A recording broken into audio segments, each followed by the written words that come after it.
Hey everyone, Willie Miranda with Miranda Group here at Premier Plus Realty, and I'm here with Joe Bienowitz. Hey everybody, great to be here with you, Willie, today. And Yeah, we're here to talk about some great stuff on Pelican Preserve. yes, Great neighborhood. I know you're a resident there. Yep. And I know that a lot of great things that are happening over there. You've had a couple great interactions, some really good sellers that you're working with. Yep. And today we want to talk about is really just go over some of the market conditions of what's going on. We get a lot of questions of how's the market, how's the real estate market. I know, Joe, you All get the same time. thing. Yeah.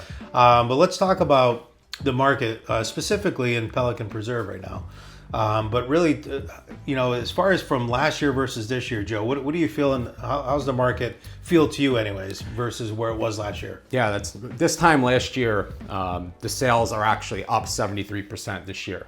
Okay. A couple different variables I can go into it. Probably one of the major ones are storms. We got away this season by the grace of God that we didn't really have a storm season. Right. Last year, Milton in October affected the sales quite a bit. So this year we're looking at 73% better than last year.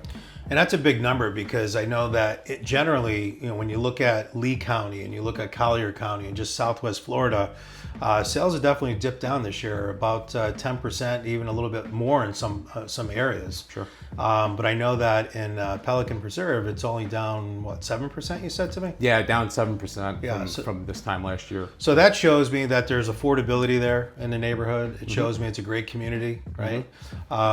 And I'm glad to see that, like you said, the sales are starting to come back up. So what would you say the median sales price is there currently now? Probably about 450,000 across condos and single-family homes and so on. So there's a little bit of everything when people are looking to buy there with styles of homes. So Okay, and that came down a little bit, as we said, came about down. 7%, right? yeah, about 7%. All right, so that's the median sales price, and that's only really projected to come down a little bit. We're still not out of it, right? Florida's in an adjustment period right now. Yes. It's supposed to be definitely taking some hits. But as we go into season, as we go into January, February, March of 2026, there's going to be a lot more inventory coming on. And some people think that's a good thing. Well, I guess for buyers it is because they have more to choose from. Absolutely. Bad news for sellers is that the more inventory that comes on market, right, it's all about supply and demand, it's going to have a direct impact on the actual pricing. So getting your home on the market sooner than later is much better and more important than waiting, say, till March or April and then going into the summer months where things really die out. So that's the median sales price and where we forecast where the prices are going. Sure. Days on market. I know a lot of people want to know how quick is it going to take to sell my home. Maybe I'll wait till April because it's going to sell quick. And we're just not really seeing that. Tell me a little bit about days on market. Single-family homes, average days on market, approximately 60 days. While condos are approximately 85 days or so. There's a couple different variables that go into play with that one. That shows a little variability there in the condo market. Right. But yeah, the condos do tend to sit a little bit longer, but single-family homes are showing movement right now quite a bit. Okay. And it doesn't matter what market you're in, whether you're in a buyer's market, a seller's market. Right now we're currently in a buyer's market. But what you're finding is that it's still all about price, right? If you don't have the right price on it, it's not going to sell. And I think some of those that we saw that were on the market 100 days or more, they started here and they eventually had to drop to here, right? Right. But properties always sell at market value, and it's making sure that you price it properly. And I know you do a great job with analyzing the market and pricing homes correctly coming out of the gate versus waiting to just see what happens. Yeah, we have a lot of tools available to us that we utilize in order to find the right price for a home and help a seller get top dollar for the sale of their property. So we can go in there with raw data and actually show a potential seller, hey, this is what you're looking at, this is what you could list your house for, this is the movement around the area, this is why we're recommending this sales price. It's great information. So talked about median home sales price, we talked about the average days on market. List to sales ratio is something that I know a lot of people do want to know. Hey, if I list my house here, what can I expect? And when COVID was around and all that stuff a few years ago, this is where the crazy stories would come out where people were doing 105, 110, 120% of what they put it on the market for because they were getting $50, $60, $100,000 over ask. Yeah. What are you seeing now in today's market? So across the different property types in Pelican Preserve, there's about an average of 96, 97% that they're getting posed to the list price of the home. So it's a good market for the sellers, even though it's tilting towards the buyer's advantage. The sellers still are getting a pretty good return on their sales. And that's pretty good, Joe, because I think what we also saw, the ones that were lower, right, like 93%, like you said, are condos for some of them. Yeah. But some of them were because they were just overpriced to start and they had to come back, right? Absolutely. So the average list to sales ratio was a lot different. But also you had mentioned about the newer developments, right? There's some newer developments in there. Talk a little about that, what the difference is there. Yeah, so there's some newer neighborhoods within the community. So Pelican Preserve, in general, first homes were built in 2001, and then there were homes that were built later on. WC Island R builds 2013, 2017. So some of the newer homes are moving a little bit differently and priced a little bit differently than some of the older ones. Probably getting a little bit more. Yeah, a little bit more. Price per square footage and stuff. Yeah. Price, yep.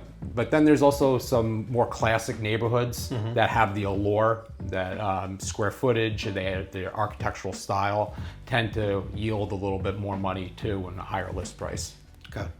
Well, I think that's a really good background on what's going on in the marketplace, and that's great. But I know a lot of sellers out there, potential sellers, are asking, well, that's great, but how do you get it sold? How do you get top dollar for your home? And that's one of the things that we really strive at the Miranda Group, is that we really focus on three different things. We focus on condition of the property. We talk about the marketing on that property. And then we talk about the pricing of their properties, really those three components. So let's start with condition, Joe. When you go to see a seller and they inquire and they call you and they say, hey, we're thinking about listing our property, what's your approach to that when you go and see that homeowner? Sure. So, excuse me, I go into the house and I'll walk the property, have them show me around. I'll look top, bottom, left, right, ceilings, floors. Just like what a buyer would do. Yeah, right. Because that's essentially what we're doing. We're looking at it with a buyer's lens. So we say, hey, Mr. Seller, you might want to touch up these baseboards because a little bit of fresh paint goes a long way, right? So buyers pick up on everything, whether it's a loose doorknob or nicks on a wall or something like that. So it's great to have a trained eye go in there to see what the seller's dealing with, and again, try to get them top dollar for the sale of their home. Yeah. And the main thing, Joe, and I know because I've been, we've talked about this a lot when we're looking at properties, is that we want to go in and let the homeowner know, like, here are the things that you should do, but more importantly, here are the things you shouldn't do. Because there's a lot of agents out there that will ask you to, rip out all the carpets and rip out all these cabinets and spend $15,000, $20,000 only to find out that you're not going to get that back, right? The investment's not worth it. Right. So we actually like to go in there and say, hey, you know what? Let's get the carpet stretched and clean. You know what? Let's maybe put some new fixtures or trying to think of the wording there on the cabinets. Oh yeah, right. The handles, stuff like that. Yep. Just to freshen it up a little bit, right? Little paint, like you said, paint goes a long way. So you can get away with some of those things, or you could just do it as is too. Some people say, you know what? I don't want to do anything to it. And that's fine also. But Joe, what I like about what you do is that you can help them with that, give them suggestions, and then you also have vendors that you can refer them to as well.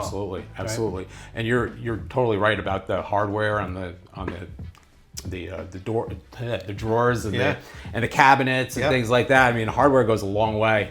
Just changing a doorknob. I mean, people notice those types of things, and it's a subtle change that can be just a couple dollars, but can get thousands back in the long run. So, and then to your point, we'll have a vendor list of plumbers, electricians, handy people, whatever's needed, roofers. We can line you up with whatever you need, and see what we can get for the sale of the home. And I know you work with sellers that have been out of town as well, right? Absolutely. That are not here. This is their second home. And because you live in a neighborhood, you're able to actually meet with those contractors and meet with them on behalf of the seller, which makes a big difference too. Absolutely. I also like to do a pre-listing inspection. So I'll have a home inspector come in and get a good look at the house prior to it going on the market. So we're ahead of the game. We can get some of those repairs done or come up with a plan moving forward. So there's no surprises. That's smart. Because you don't want a buyer coming in, like you said, you work all so hard to get a buyer, and then 3 weeks into when they did their inspections, they find out there's mold and they walk. Right. Exactly. Right. Exactly. All right. Second component, marketing. Right. That was condition. First one. Second one is marketing, and really this is what sellers pay for. Right. This is why you pay commissions, because you want an agent to actually market your home and get as many eyes from buyers on that property. So, Joe, share with us just 2 or 3 things that you do that you feel is different, because I know a lot of agents will just throw it in the MLS and hope another agent sells it. But I know you're a lot more proactive, so maybe you could talk about that. Sure. Of course, it depends on how active the seller wants to be with the marketing and how aggressive they want to be. Right. So we could do anything from postcard mailings to say, hey, this property's live. There's an open house on such and such a date. So that's one thing that we could do. I also have a spreadsheet that I keep of all the agents that sell within Pelican Preserve. There's over 100 agents on that list. So I'll email a listing directly out to them so they can see it. They know it's live. So that's another prong of the approach is to try to network market the property with our agents, because they have the buyers. Right. And what happens a lot of times is a lot of agents just rely on, say, Zillow or Realtor.com. So their buyers go on there, and then they reach out to their agent, where you're actually going to the agent first. Yep. Which is great. Tell us about your buyers in waiting, because I know you work with a lot of buyers and have a lot of buyers in our database. Yeah, we have a lot of buyers in our database. So what we'll do is we'll advertise the property out to those buyers and say, hey, you're looking for the 3-2 in Pelican Preserve. We got this property listed. Are you interested? I'm happy to show it. Great. So we have our buyer list in waiting. We have the agents that we have out there that sell in that community. So it's targeted lists that you have. And then you have professional photography that you also do. And why is that important? Oh, it's photography. If it shoots bad, it's not going to sell, right? So you run around with an iPhone. iPhone takes a great photo, but it doesn't translate well online. So professional photography is definitely the way to go to get the pictures taken inside the home. There's 3D Matterhorn images that show a floor plan that's pretty cool. Drone shots, so the photographer will fly the drone, take a picture of the community, the house from an aerial shot, get different angles of the front and the back of the property. So it really does add another layer to advertising and promoting the property. Makes a big difference. And let's face it, 97% of buyers are online first before they even reach out to a real estate agent, right? So That's right, yeah. The fact that they can actually go in there and see really good shots, and I'm sure you as a seller has looked on that before, where you go on the website and you see really crappy photos. And it's usually because the agent took them with their cell phone, right? Yep. So professional photography, number one. So I know there's other things that we do. We have, not only do we do local advertising, but we also have international reach as well. Yep. And depending on the price points, we have a luxury brand as well. We do, So we have a lot of great things on marketing, and it's a big difference between what agents charge and what they do to get your home sold. Yes. All right, let's talk about the last piece, and I think this is the most important, Joe. This is pricing, right? If you don't price your home correctly, it's not going to sell, right? That's right. So tell me a little bit about your philosophy on pricing and where you like to be when doing that. Well, of course, we look at comparable properties and we look at the movement within that neighborhood. We're looking at list price. Some folks will go back 180 days, but it's not really relevant. Right. Looking at the past 90 days is a little bit more what you'd like to see, what the movement is. And recently there's been movement in many different neighborhoods. So instead of taking all of Pelican Preserve and using different comps from other neighborhoods, there are neighborhoods that are specific to the properties being listed that have had sales within the last 90 days. So it's been more focused in that respect. But pricing it right is key. Yeah, it really is, because if you price it too high, it actually could hurt you, because now what happens, it sits there and becomes what we call a stale listing, right? Yep. And when you have a stale listing, it's just going to sit there, and then obviously sit there for a while, where buyers are going to say, what's wrong with this home? And then we actually end up selling for a lower price because there's a lot more room for negotiations, right? Yep. But if you sell it right, even if you sell it a little bit, you can never sell it or price it too low, because then you get multiple offers and it'll price it up that way, right? That's right. So But yeah, so condition, marketing, and price, those are the big three.